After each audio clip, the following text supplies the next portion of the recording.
Hello everyone, welcome to my channel.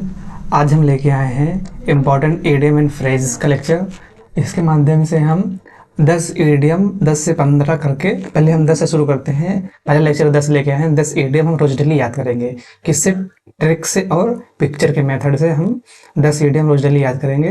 अब आप लोग जैसे कहेंगे तो हम 15 कर देंगे, 20 कर देंगे, लेकिन आज से हम पहले 10 ईडियम लेके आएंगे, उसको रोज डेली याद करेंगे, रिवाइज करेंगे, पिक्चर के फॉर्म में याद करेंगे। जैसे ये है, ये 10 ईडियम रोज डेली हम याद करने की कोशिश करेंगे। और आगे अगर आप कमेंट में बताएंगे तो 15 से 20 कर देंगे, ताकि जो जितना याद हो सके उतना ही हम करेंगे, ज़्यादा नहीं। तो पहले पेन ले लेते हैं। सबसे पहला आइडियम है pull out all the stop. Pull out all the stop मतलब हर संभव प्रयास करना। देख रहे हैं इतना बाधा है, इतना इस सबको ये पार कर जा रहा है। तो मतलब पुल पुल आउट आउट मतलब पूरा, ऑल द स्टॉप सभी स्टॉप को ये पुल आउट कर रहा है, मतलब कूद जा रहा है। सभी स्टॉप को ये कूद जा रहा है। पुल आउट मतलब ये यहाँ से तीनों को लेके ये कूद गया है। Pull out all the stop, जितने भी 3 स्टॉप थे इन सभी को ये पुल आउट कर दिया, मतलब कूद गया। मतलब हर सब इसने खूब प्रयास किया, बहुत ही प्रयास किया, तभी जाके ये तीनों बाधाओं को, तीनों ब्रेकर को ये कूद पाया। मतलब क्या हुआ, इसने बहुत मेहनत की है, हर संभव प्रयास की, मतलब हर एक संभव प्रयास किया ताकि ये तीनों को कूद जाए, तीनों को कूद जाए। मतलब आने वाली बाधाएं जो है रास्ते में, उनको खत्म करने के लिए इसने हर संभव प्रयास किया, हर संभव इसने प्रयास किया है, हर संभव प्रयास किया। मतलब pull out all the stop मतलब सभी बाधाओं को, जो रास्ते में आने वाली सभी बाधाओं को ये कूद गया। मतलब हर संभव इसने प्रयास के, पहले खूब मेहनत की है, इसलिए ये सभी बाधाओं को पार कर गया, कूद गया। तो इसका मतलब क्या हुआ, टू डू एवरीथिंग, कोई भी चीज़ करना, टू मेक समथिंग सक्सेसफुल मतलब उसको सक्सेसफुल बनाना। यह इंपॉर्टेंट ईडियम है, 2024 में पूछा गया सीजीएल का है। तो देखते हैं पहले, pull out all the stop मतलब सभी बाधाओं को पार करना, मतलब हर संभव प्रयास करना, खूब मेहनत करना, हर संभव प्रयास करना किसी चीज़ को पाने के लिए।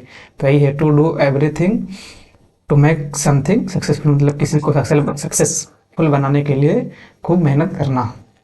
याद हो गया? पिक्चर फॉर्म में हम लेके आए ताकि आपको माइंड में एकदम सेव हो जाए। नेक्स्ट है, जब एग्जाम में बैठे तो आप केवल यही याद आए, पिक्चर के थ्रू रिकॉल कर पाए। नेक्स्ट है कोल्ड फीट। कोल्ड फीट मतलब घबराहट होना या डरना। कोल्ड फीट माने घबराहट होना या डरना। फीलिंग नर्वस, फीलिंग नर्वस देख रहे हैं, मतलब ये कुछ देख के डर गई है, मतलब ये इसको घबराहट हो रही है, मतलब डर गई एकदम से। कोल्ड फीट मतलब हाथ पैर ठंडे हो जाना डर के मारे, ये डर गई है। क्या हुआ, कोल्ड फीट, घबराहट होना या डरना, कोल्ड फीट। नेक्स्ट है, मतलब ये इसका मीनिंग होगा फीलिंग नर्वस मतलब घबराहट फील करना या डरना। और ये सीजीएल 24 में चल गया। मतलब कोल्ड फीट मतलब क्या हुआ, घबराहट होना या डरना। डरना मतलब घबराहट होना या डरना है। इसका इंग्लिश माने क्या होता है, फीलिंग नर्वस, फीलिंग नर्वस।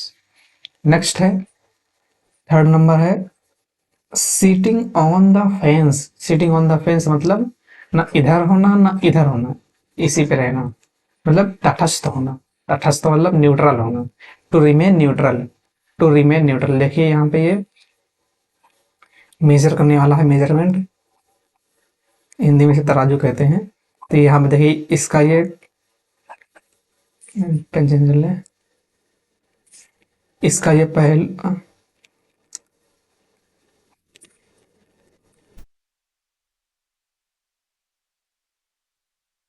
इसका ये देखिए ये पलड़ा, ये दोनों का ये बराबर है, मतलब ना इधर ज़्यादा है ना इधर कम है, ना इधर कम है ना इधर ज़्यादा है, मतलब दोनों का रिमेन बराबर है, मतलब बराबर है दोनों, ये बराबर इसके बराबर ये। तो इसके मतलब क्या हुआ, सिट ऑन द फेंस मतलब यहाँ पे बैठना, ना इधर आना ना इधर आना, मतलब एकदम सीधा कांटा जैसे रहता है ना, कांटा कहते हैं, तो सीधा कांटा रहे, तो इसलिए कहते हैं sit on the fence. Sit on the fence मतलब ना इधर होना, किसी पक्ष में ना होना, ना इधर के पक्ष में होना ना इधर के पक्ष में होना, मतलब सिटिंग ऑन द फेंस। इसका मतलब क्या होगा, sitting on the fence. Sitting on the fence मतलब ना इधर होना ना इधर होना। Sitting on the fence, sitting on the fence मतलब to remain neutral, to remain neutral, to remain neutral मतलब किसी के पक्ष में ना होना, एकदम सीधा रहना। ये भी सीजीएल 24 का है, पूछा गया है। नेक्स्ट है cup of T. Cup of T माने क्या होता है? कप ऑफ टी मतलब देखिए, एक ऐसा काम जो किसी को बहुत पसंद है, इसको ये काम पसंद है, इसको पेंटिंग है क्या है, इसको ये काम पसंद है, इसको साफ सफाई का काम पसंद है, इसको ये खाना पिलाना का काम है, ये पढ़ाई लिखाई का काम, ये मजदूरी का काम है, भी रहता है। तो इसमें क्या है, सबको एक एक प्रोफेशनल मिला हुआ है, मतलब हर एक को एक एक काम पसंद है, मतलब ये अच्छा एक काम कर रहा है, इसमें ये इस क्षेत्र में अच्छा काम कर रहा है, ये इस क्षेत्र में अच्छा काम कर रहा है, ये इस क्षेत्र में अच्छा काम कर रहा है, ये इस क्षेत्र में अच्छा काम कर रहा है, ये इस क्षेत्र में अच्छा काम कर रहा है। तो मतलब क्या हुआ, कप ऑफ टी, ऐसा काम जो किसी को बहुत पसंद है, मतलब समवन लाइक मोस्ट, मतलब कप ऑफ टी है, कहते हैं कप ऑफ टी मतलब कहते हैं जब थक जाए आदमी को कुछ है, चाय की चुस्की ले जाए, चाय की चुस्की मतलब उसको उससे आनंद मिलता है, इसलिए उसे कहता है, इसलिए जो चीज बहुत ही पसंद हो उसलिए कहते हैं कप ऑफ टी है। मतलब आदमी जब थक जाता है तो चाय की चुस्की लेता है ताकि उसकी थकान वकान दूर हो जाए, मतलब थकान क्यों दूर हो जाए, मतलब चाय से उसे पसंद है पीना, इसलिए इस कहते हैं कप ऑफ टी, मतलब कोई भी ऐसी चीज जो आपको बहुत पसंद है, बहुत पसंद है, इसलिए कहते हैं cup of T. Someone like most, someone like most, ये भी सीजन में चलेगा। नेक्स्ट है goes hard, hard with, goes hard with मतलब देखिए ये इतना बड़ा, ये इतने इसको घसीट रही है, ये देखिए ऊपर की ओर, बहुत कठिन काम है ना, है कि नहीं, बहुत कठिन काम है। गोज हार्ड विद बहुत ही कठिन काम है, गोज हार्ड विद डिफिकल्ट, मतलब देखिए ये इनका देखिए मास, इनका मास देखिए, तो ये तब भी इसको घसीट रहे और किधर घसीट रहे, इधर को ऊपर को घसीट रही है, बहुत कठिन काम है कि नहीं है। तो इसलिए इसको देखते हैं, रिकॉल करते हैं, गोज हार्ड विद मतलब बहुत कठिन काम होना, कठिन काम होना, गोज हार्ड विद मतलब कठिन काम होना। जब ये इडियम आए गोज हार्ड विद तो इस पिक्चर भी याद कर लेना, ताकि तुरंत आपके रिकॉल हो जाएगा, दिमाग में तुरंत आ जाएगा कि हाँ इसका मतलब कठिन काम हो। Goes hard with, goes hard with to be difficult, goes hard with मतलब कठिन होना, टू बी डिफिकल्ट, ये स्टेनो में 2024 में पूछा गया। तो गोज हार्ड विद मतलब टू बी डिफिकल्ट, कठिन होना। नेक्स्ट है to keep an eye, to keep an eye मतलब किसी पर नजर रखना, कीप एन आई, देखिए दूरबीन से नजर रख रहा है, कीप एन आई नजर रखना, टू कीप एन आई ध्यान रखना या नजर रखना, आंखें रखना, मतलब वही हुआ टू कीप एन आई किसी पर नजर रखना, ये देखिए नजर रखा था, नजर रखा हुआ है। Look, to look after someone something, to look after someone something मतलब किसी पर नजर बनाए रखना, उसको क्या कर रहा है एक्टिविटी पर देखते रहना। तो क्या हुआ to keep an eye on मतलब किसी पर नजर रखे रहना।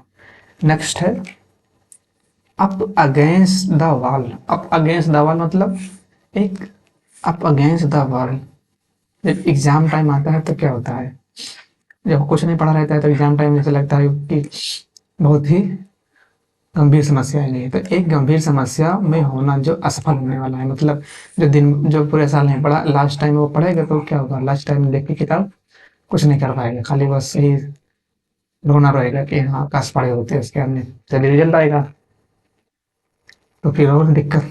तो इसलिए क्या कहते हैं up against the wall, up against the wall एक गंभीर समस्या में होना जिसका मतलब असफल होना होने वाली है, मतलब ऐसी स्थिति में होना कि वहां से आपका रिजल्ट नहीं होने वाला है। तो इसलिए क्या कहते हैं एक up against the wall in a critical position मतलब बहुत ही गंभीर समस्या में होना, दुविधा में होना। इन फेलियर सीम्स इमिनेंट मतलब असफलता दिखाई दे जहां से उस स्थिति में होना, असफलता जहां से दिखाई दे उस स्थिति में होना। अप अगेंस्ट द वॉल एक गंभीर समस्या में होना जो असफल होने वाली है, यह भी स्टेनो 2024 में पूछी गई है। नेक्स्ट है under the weather, under the weather मतलब बीमार होना, अंडर द वेदर इसके लगा है थर्मामीटर, पट्टी रखी है, इतना बुखार है ऑर्डर है, तो इसका मतलब क्या होगा अंडर द वेदर है मतलब ये बीमार, अंडर द वेदर मतलब ट्रिक है याद आने के लिए कि मतलब ये घर के अंदर है, मतलब घर के अंदर है, हॉस्पिटल के अंदर, मतलब खुले में नहीं है, मतलब ये ऐसे ट्रिक बना रहे हैं कि अंडर द वेदर मतलब खुले में नहीं है, बंद जगह पे है, जैसे अंडर द वेदर मतलब बंद कमरे में है या बंद हॉस्पिटल में है, मतलब ऐसे नहीं अंदर है, इसलिए अंडर द वेदर मतलब बीमार होना, अंडर द वेदर मतलब बीमार होना, अंडर द वेदर है मतलब बीमार है, मतलब एक कमरे के अंदर है, अंडर द वेदर है, under the weather, feeling slightly ill, under the weather मतलब याद कर लेंगे, थर्मामीटर लगा हुआ एक लड़का लेटा है अंदर, मतलब बीमार है। 20/10/2024 में चले। नेक्स्ट है टू गेट विंड ऑफ, मतलब गुप्त रहस्य का पता चलना। देखिए मतलब 3 आदमी कोई बात कर रहे हैं और चौथा जो है यहाँ पे बैठ के सुनना है। यहाँ से ये रास्ता है, ये यहाँ पे छुप के ये यहाँ पे सुनना है। 3 आदमी बात कर रहे हैं तो इसलिए कहते हैं, इसको क्या कहते हैं, टू गेट विंड ऑफ, मतलब ये लोग 3 लोग कोई प्लान कर रहे हैं, बात कर रहे हैं आपस में, ये यहाँ से छुप के सुन रहा है, तो इसे कहते हैं, इसके बारे में सब ये जान गया तो इसे कहते हैं कि टू गेट विंड ऑफ, मतलब ये जो प्लान कर रहे हैं उसके बारे में ये जान गए सब लोग, तो इसे क्या कहेंगे, टू गेट विंड ऑफ, मतलब किसी गुप्त रहस्य के बारे में पता चलना, किसी गुप्त सत्य के बारे में या किसी गुप्त रहस्य के बारे में पता चलना। क्या इसलिए क्या कहते हैं, टू गेट विंड ऑफ, मतलब उसको पता चल गया कि क्या रहस्य है। To hear a piece of information, मतलब एक इंफॉर्मेशन को सुनना, that someone trying to keep, मतलब ये 3 लोग ऐसे चाह रहे थे कि हम ही 3 लोग जाने, लेकिन ये चुपके से सुन लिया, तो इसलिए क्या, इसको क्या कहेंगे, टू गेट विंड ऑफ, मतलब गुप्त रहस्य का पता चलना, गुप्त बात का पता चलना। ये भी 2024 का क्वेश्चन है। नेक्स्ट है, लास्ट है, आज हम लेके आए 10 लेकर आएंगे। अगर आप कमेंट में बताएंगे तो हम 15 कर देंगे, 20 कर देंगे, जितना ताकि याद हो जाए, ज़्यादा बर्डन ना आपको पड़े। तो क्या है, व्हील एंड वो, व्हील एंड वो मतलब खुशी और दुख में, मतलब खुद सुख और दुख में होना, उसे कहते हैं व्हील एंड वो। जॉय एंड सोरो, व्हील एंड वो मतलब सुख दुख में होना, जॉय एंड सैरो। यहाँ पे एक फोटो, यहाँ पे फोटो नहीं रहेगा, दूसरा रहेगा, देखे नहीं। विल एंड वो मतलब सुख दुख में होना, मतलब सुख का साथ, सुख और दुख में रहना। विल एंड वो मतलब सुख एंड दुख, मतलब सुख और दुख दोनों में रहना। ये भी इंपॉर्टेंट है, एक बार रिवीजन कर लेते हैं। Pull out all the stop, मतलब हर संभव प्रयास करना। Pull out all the stop मतलब हर संभव प्रयास करना, इसने हर संभव प्रयास किया इसको पुल करने के लिए, तो pull out all the stop मतलब हर संभव प्रयास करना। नेक्स्ट है कोल्ड फीट, कोल्ड फीट मतलब ये डर गई, इसके हाथ पैर ठंडे हो गए, मतलब फीलिंग नर्वस, मतलब घबराहट होना, डर जाना। नेक्स्ट है सिटिंग ऑन द फेंस, मतलब ना इधर होना ना इधर होना, बीच में, मतलब न्यूट्रल लेना, टू रिमेन न्यूट्रल। नेक्स्ट है कप ऑफ टी, मतलब इतने लोगों का अपना अपना अलग अलग पसंदीदा काम है, इसलिए क्या कहेंगे, समवन लाइक इमोशन, जो आपको बहुत पसंद है। Goes hard with, goes hard with, देखिए इसका ये कितना है, इसको तब भी ऊपर लेके जा रहे थे, मतलब बहुत कठिन काम है, goes hard with. Next to keep an eye, मतलब किसी पर नजरें रखना, नजरें रखना, किसी पर नजरें रखना, तो मतलब to look after someone and something. Next है up against the wall, up against the wall मतलब इन क्रिटिकल पोजीशन, जहाँ पे आपको असफलताएं दिख रही हैं, up against the wall. Next है अंडर द वेदर, मतलब फीलिंग स्लाइटली इल, मतलब बीमार होना, अंडर द वेदर कमरे के अंदर होना, कमरे के अंदर लेटे हुए कब, जब आप बीमार रहेंगे, नहीं तो बाहर इधर उधर घूमेंगे टहलेंगे। टू गेट विंड ऑफ मतलब किसी का राज जान जाना। नेक्स्ट है व्हील एंड वो मतलब सुख और दुख में होना। तो ये रहा हमारा 10 ईडीएम, 10 ईडीएम्स रहा, और हमने ट्रिक से और पिक्चर के माध्यम से हमने ये सीखा, और आगे भी ये हम रोज डेली, ये आपको सुबह के टाइम मिल जाएगा 10 बजे तक, 10 बजे रोज डेली आपको ये मिल जाएगा, तो आपको ये कर लेना है सुबह सुबह सुबह, आपको ये करके तक कुछ पढ़ाई करना, ताकि ये माइंड में याद हो जाए। ज़्यादा है भी नहीं, ज़्यादा बड़ा लेक्चर भी नहीं है, 12 से 15 मिनट लगेगा, 10 ईडीएम्स हैं, तो इसको आपको रोज डेली करके जाना है कि, और हम ये लेकर आएंगे, इसमें हम इतना करा देंगे कि आपके एग्जाम से बाहर नहीं जाएगा, इसमें से इतना आप ईडीएम कर लेंगे, और धीरे धीरे कर लेंगे, आपको पता भी नहीं चलेगा इतना हम याद कर लिए, क्योंकि ये ट्रिक है, और पिक्चर के माध्यम से हम आपको दिमाग में सेव कर देंगे, आपके दिमाग में। तो यहाँ तक अगर वीडियो वीडियो अच्छी लगे तो लाइक करें, और चैनल पर अगर नए हो तो सब्सक्राइब कर लें। धन्यवाद।